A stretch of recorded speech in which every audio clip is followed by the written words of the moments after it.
everyone single disabled. Today we're going to talk about dating site conversation starters. So things to do and things not to do in the hope that it will make it a little bit easier in navigating using the website or any dating platform and meeting new people.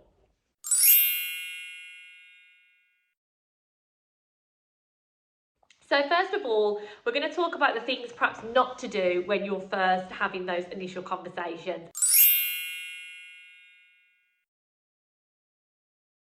The obvious one is don't just drop into somebody's messages and just say hi or hi, just because that puts so much emphasis on the other person to start the conversation, and chances are they might not even get back to you.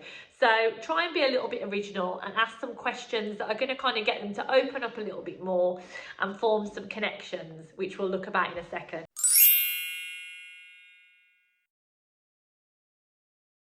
A second thing that's really important specifically for the people using single disabled is, don't necessarily start with what's your condition and kind of push for their medical information. You might see that some people are really open about their health and mention it in their bio, and some people are just a little bit more guarded. So you can definitely bring that up as you get more confident in talking to them, but it's not something that I would lead with.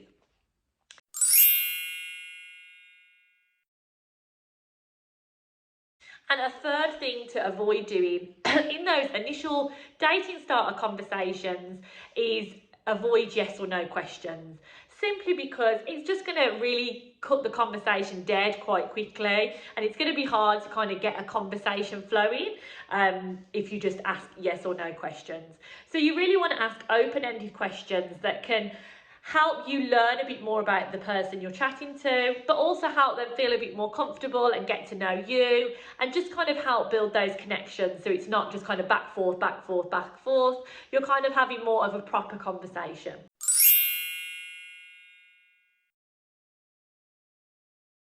So now let's look at things that can be a really good way to start a conversation when using a dating site.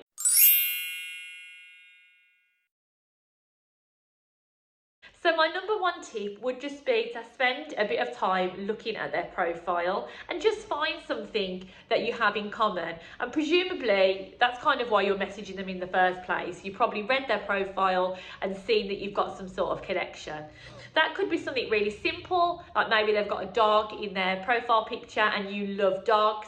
It could be something like location, they live near you, or perhaps you've visited there before, or it could be something they've mentioned that they love to travel and you love to travel, or they've been to Germany and you've been to Germany, or it could even be that you've got a condition in common, but as I said, not everyone is going to necessarily have that information in their bio. So taking a look at their bio is really important, and it just means you can find those connections. So your initial conversation might be about something that they've done in their profile, like, hi, I've seen you've been to Germany, we went there last year, isn't it amazing, for example. So mention that detail, and it also shows the other person that you've read their profile and you're trying to get to know them.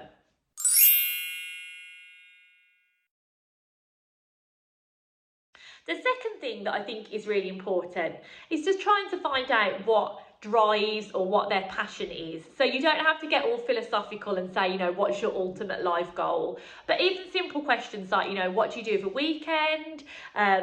What's your job, or what would you like to do as a job? Just kind of help you get a sense of who they are and what makes them tick and what they love to do. It could be simple as, like, what's your ultimate show on Netflix if you're just thinking of the day-to-day, or a bit more grand, like, what do you do as a job, or what would you like to do as a dream career?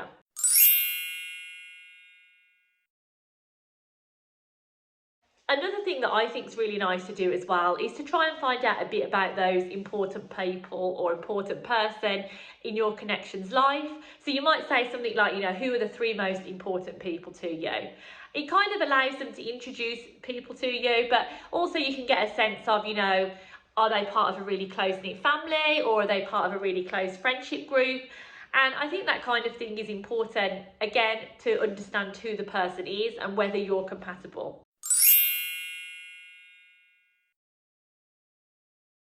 Another thing that you can also do is to ask some questions about dating and relationships. Now, again, not a whole relationship history.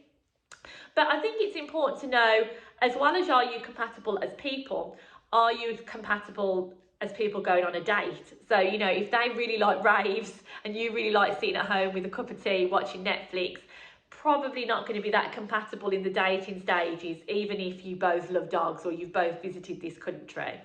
So you could ask questions like, you know, what do you look for in a partner? Or if you could go on any first date, where would you go? Where would you take me? Those sort of questions help you figure out what kind of relationship they like or what kind of dates they go on. And I think those things are really important as well.